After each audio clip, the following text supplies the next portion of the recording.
Hey guys, it's Brandon here. I am really excited to get started with this new project. I had a request on YouTube. Somebody wanted me to try a Mimikyo run, and I know I butchered that name, for Pokemon Ultra Sun, Generation 7. I figured I'd make this video to kind of give everybody that's interested a little heads up on what they can expect from my channel and what I want to do moving forward. So, first of all, my introduction to Pokemon was extremely slow. I had a lot of roadblocks. I was very. So let's start from the beginning. So, the very first time I ever played Pokemon, I. It was 2000 or 2001 or something like that. So Generation 1 had already been out. I think Gen 2 was in style. And my first game that I ever played was Pokemon Yellow, and it took me about 6 months to a year to figure out how to get past private property. We're talking like, you can't go through here. This is private property. And then, and I actually called my cousin. And this time you got to understand, we didn't have internet the way we have now, and I was only 6, 7 years old in 2000, 2001. And it was first and second grade. I just couldn't figure out what I was supposed to do. My cousin told me, yeah, you just have to go get Oak's parcel from the Viridian Pokemart, and I didn't know where that was. So I eventually I was able to figure out how to get past it, and then I couldn't figure out how to catch a Pokemon. First of all, I didn't even know you could buy Pokeballs like that. I didn't know that. Like, I just went into the mart to get the parcel. I wasn't reading anything. I didn't understand how it worked. And so naturally, when going up against Brock, that wasn't successful at all. So I just failed miserably. And so looking through the Viridian Forest, I eventually discovered a Pokeball. And I thought, oh, cool. I could probably, and I guess it seemed to kind of click that I could use that to catch a Pokemon. I don't understand why I didn't know you could get more, but I just know I tried using it on a Pidgey and it didn't work. And I just thought, oh, great. Well, obviously Pikachu does not work against Diglett, or I didn't even know that there was a Sandshrew after that, but obviously not Sandshrew. Doesn't work against Geodude, so let's try catching a Pokemon and seeing if that works. And I just remember catching a Caterpie for the very first time. It was level 2 Caterpie. Of course, I didn't know that it was level 2 because I didn't realize that the number in the left corner actually meant the level it was at. And so I remember catching it, and I remember using Tackle after it used Tackle on me, and I actually did damage to it. And I remember going to my brother in excitement. Oh my gosh, I just did damage to Geodude. It was hilarious. It's been a very slow, and finally, I actually got blue version like a few months later for my birthday. I think I turned 8, and I was in second grade. I turned 8, and I got blue version.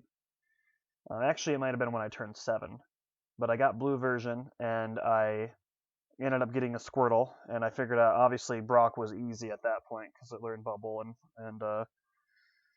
but no, it's been a really long process for me. Like, I really could not figure out how to do it. And then I remember on the school bus. I was on the school bus in second grade, and I was asking other kids on the bus how to find a Pokeflute. I could not figure out how to get the Pokeflute, and I was asking everybody what they did, and actually it was funny. It was kind of a relief at the same time because other people did not know how to get the Pokeflute. They were all trying to figure it out, and they were telling me that there was different things and whatnot. So I apparently utilizing other gamers at the age of 6 and 7 and 8 was actually. It's nice to know, though, that back in the 2000s and late 90s, other kids were playing it too, not just me, and that they were actually trying to figure it out, and they were telling me pointers, and I was telling them pointers. It took a long time, but I finally figured out. Actually, I was at my cousin's house, and he didn't know how to get Pokeflute either. I actually had caught up to him at this point, and he what did he do? He just started working around, and he went to Lavender Tower, and then we went to the underground. I think we discovered the rocket and the Celadon, and that's when we figured out that you could get. And then he got the Sylph Scope, and I think at that point we'd realized, oh yeah, the Sylph Scope can reveal ghosts. So let's go. And he eventually talked to Mr. Fuji, and he got a Pokeflute, and we were so excited. And then so I got to see how to do that. And then we went back to Yellow version, helping my brother get to Koga, and I just remember seeing a Venomoth at level 50, and we're like, oh my gosh, what is going on here? And so, to make a long story short, it took a long time to finally beat the game. I remember after finally beating the game, I loved beating the Pokemon League. That was like my favorite part, was because of how challenging it was, but also the accomplishment of actually getting through. It's been a really awesome experience in my journey in the Pokemon. I remember when Pokemon Ruby and Sapphire came out, it was like it was all over the commercials on Kids WB and Cartoon Network. And I wanted it. I wanted Pokemon Ruby. That was because Ruby looked cooler. Sapphire just didn't look so cool, and Groudon looked like a super awesome Pokemon. And so I remember going to the store. At this point, I think I was 9. I was 8 actually. I was in 3rd grade at this point, and it was 2003. It was fresh. It just came out, and I remember going to the store, and they didn't have a single copy of Pokemon Ruby available, and I was so sad. But I figured, okay, well, let's settle, right? Because if you can't have one, there's always the next best thing, right? So I ended up asking, what about Sapphire? And he's like, oh yeah, we have Sapphire. And I was just like, okay. So I remember I bought this game, and I was so happy because I had birthday money. I ended up using about $22 to buy the game, because at that point in 2003, a brand new Pokemon game, unlike today where you could find it for $59.99, it was $19.99 for Pokemon Sapphire. And so that's what I did. I spent $20, $22 after tax to get Pokemon Sapphire, and it was beautiful. And my brother and I got our wireless adapters with Pokemon Ruby, Fire Red and Leaf Green for Christmas in 2004. Actually, that was really special. I remember going back to Gen 1, and I was 10 years old at this time, and you know how Pokemon trainers start when they're 10. It felt awesome because at this point we had never been able to trade with each other before, ever. I mean, one time I think I had traded with a friend. He invited me over to his house. He asked me to borrow my Blastoise. It was level 100 at that point. And I actually did. See, it's hard for me to believe people's stories half the time, because this kid told me his best Pokemon was a Graveler because it was at level 2.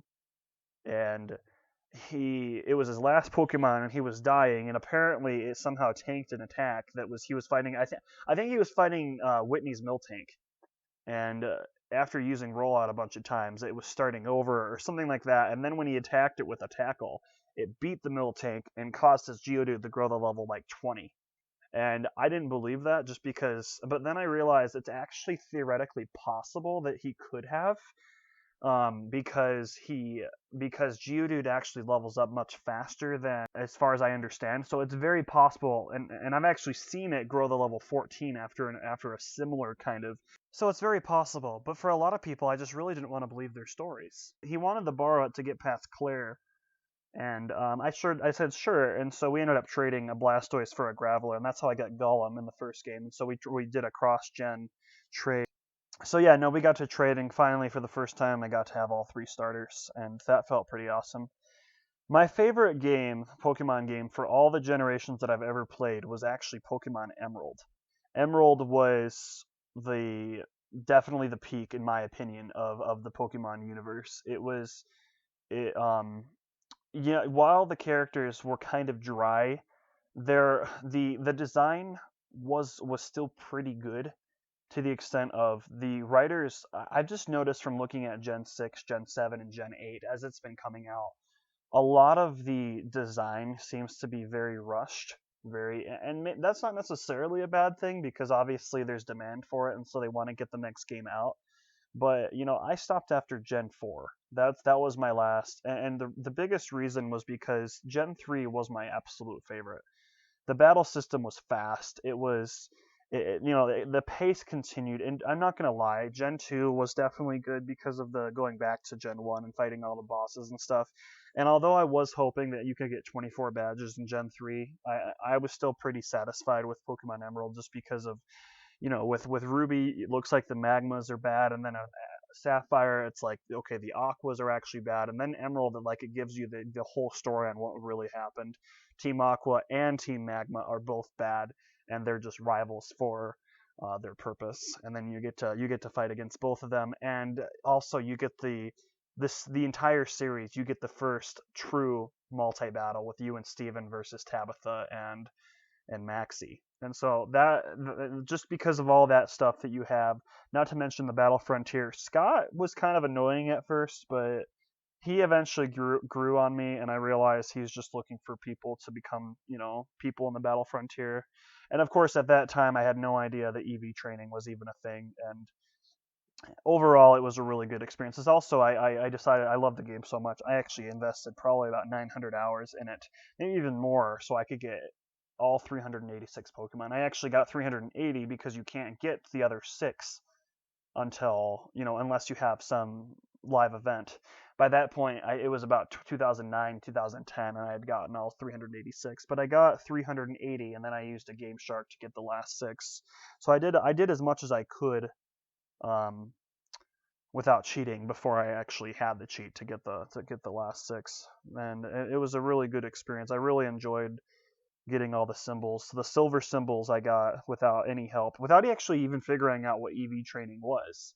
I remember having a Flygon as my main, taught at Hyper Beam, Dragon Claw, and Fire Blast and Earthquake. It was a great setup for level 50, but it was really hard. I'm not gonna lie, it was really hard without EV training. Getting through five rounds of the Battle Dome, five cycles of the Battle Tower, five um, 3 cycles at the Battle Pyramid. It was fun, but it was challenging, and I really had to think outside the box. I remember thinking about how do I counter this, and how it was definitely my favorite game. The reason why I stopped in Gen 4 was because the first of all, they added too many features that I wasn't too big of a fan of. Like, for example, Magmar evolves into, I can't even remember, Magmarizer or something, but it has to be at a certain level, and it has to be at Mount Coronet. The red flags are going through my mind of, wait a second, are you going to have a Mount Coronet in every single future installment now because of this specific requirement? And I'm just thinking, okay, that doesn't make any sense, but I'm sure they'll figure something out, and I'm sure they have ever since you have. And if you want to be able to catch that thing and evolve it, they've probably modified. But the more conditions they make, the worse it's going to be for them for Game Freak as they create more and more installments. So I wasn't a big fan of. Secondly, while I am grateful that you get running shoes early on, I didn't like that you couldn't move as fast and that the battle system had been tremendously slowed down. Not to mention in Diamond and Pearl, so I actually ended up getting Diamond before getting Soul Silver. And I just remember the battle system was much slower, and I don't really necessarily agree. I mean, it makes sense for higher levels, but I didn't necessarily like that they buffed slash nerfed the citrus berry. That's a minor thing though, but I also wasn't too big of a fan of the Battle Frontier. Everything was immediately reset back to level 50. I didn't think that was very fair. I didn't think that. I think the whole point of leveling up to level 100 is so that you can use that in the Battle Frontier and not get cut down to level 50 just because. I mean, I get the whole equality thing, but I just don't necessarily agree with putting all this hard work and then kind of letting it get stripped from you. I don't think that was a smart move. But the biggest thing was because it was so much of a drastic change, and Team Galactic just didn't seem that much of a threat to me. They just didn't seem that they didn't seem like criminals. Like they just didn't seem like bad people, and they send this message that these people are bad. I'm not so sure I really. And so going back to Soul Silver was definitely a lifesaver for me for Gen 4 because Gen 4 it kind of just gave me a sour taste on my mouth after having such a sweet one from Emerald. And but going back to Soul Silver, it really saved the generation for me because it brought back a lot of nostalgia. It fixed a lot of problems with Gen 2, but not necessarily fixed, but it reminded the whole Gen 2 experience. And going back to Gen 1 and having that revamped music, it was definitely an experience that I will cherish for the rest of my life. Um, I stopped at that point, but I was willing to give Gen 5 a chance. But I wasn't by chance. I really mean I didn't want to play Black or White.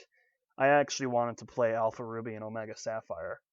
But they they waited until Gen 6 to bring that back, and by that point I was already invested in the Kingdom Hearts remakes, and the new games for that, as well as I was in college by that point, and I had kind of just moved on.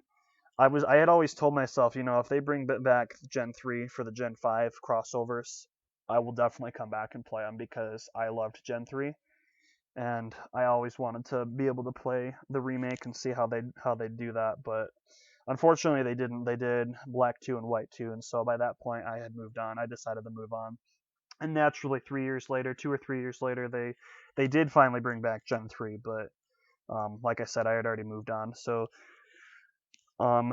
this experience playing with a Mimikyu or whatever it's called run for Gen 7, I have never played past Gen 5 or past Gen 4, I should say. So, but for the sake of doing this run, I'm willing to try a Gen 7 run. So I'm going to be very familiar with Gen 3 and Gen 4 tactics, like EV training may or may not have changed since then. I'm going to do a little bit of educating myself. I do appreciate the fix that they did in Gen 4 about anything that makes physical contact as a physical attack, anything that makes not physical contact as a special attack. So I do appreciate that fix, and I'll be taking that into account for this run. But something I really want to point out, just a couple things. First of all, I'm going to set rules for myself because I do know about the 2-on-2 and 3-on-3 battle system. And so before I even, explain how I'm going to get past that on a solo run, I just want to say that I will allow myself to use 2 or 3 Pokemon in a 2-on-2 or 3-on-3 battle, but it has to be the same Pokemon that I'm using for the solo run, and they can only be used in that setting. So chances are they'll be level 5 or something, and they'll probably die in one hit, but that's the whole point of doing a solo run, is to main with 1, not 3. So I'll be kind of laying out the rest of the rules as we get going, but like I said, I just recently looked at its move pool and its type, and I've obviously have never used a fairy type before, so that'll be fun. And it has 3 resistances, which is, in my opinion, a big buff compared to what I'm used to, unless you're a ghost and dark type. And before fairy type came out, which in my experience was only Sableye and Spiritomb. So, second rule is I don't care about pronunciations. I actually know that in American English it's pronounced samurai, but I say samurai because it sounds cooler and I don't care to change how I say it. So if I butcher a name of a Pokemon, I don't care. You can tell me all you want, but guess what? I don't care. I do know most of the pronunciations. Like, I'm pretty sure it's pronounced Rayquaza. I say Rayquaza. Get over yourselves. I don't care. So if you want to correct me, that's your choice, but just know I won't be changing it, and that's totally fine as long as we agree to disagree and you don't think I'm a horrible person for it. We'll be all right. Yeah, no, if you have any suggestions for me, I'm all ears. I'd love to try this out. Like I said, I've never played past Gen 4 before, so this will be a very unique experience for me. Especially with how slow my introduction to Pokemon started. It's incredible how I've been able to kind of tap in and stay involved with just the community and how people have been doing it. Well, anyway, so I'm really looking forward to this run. Apparently, Mimikyu is a very unique Pokemon. It doesn't evolve, and it has low special attack and high attack. So I'm probably going to look for a good nature that maybe Impish or something like that, but yeah, we'll figure that out when we get going. I just want to let you guys know that I do plan on doing this run. I'll have it up by February 12th. And in the future, what I also plan on doing is I'm going to be playing Kingdom Hearts with a dance pad on critical mode. And I'm sure you've seen Sarah Key's videos. Shout out to her for doing this. She's a very great YouTuber, and she's done a really good job with some of her videos. But I want to get in shape, and I've only used the dance pad probably maybe 10 times in my entire life. I'm really looking forward to this experience, playing Kingdom Hearts with a dance pad on critical mode or proud mode, depending on the game, on what the hardest mode is. And I've set my own rules for that too, so I'm really looking forward to how that goes. And I really want to tackle a lot of Gen 3 and Gen 4 runs, solo runs. I've never actually done a 3-on-3 battle because, like I said, I've never moved past Gen 4, so... But I am excited for this experience. Stay tuned. If you like what you see and if you want to, start this journey along with me, go ahead and like and subscribe. And I'll try to post a video every so often. But like I said, this video will be posted on February 12th. And so you guys can look out for that. Anyway, thank you so much. I hope you guys have a good one.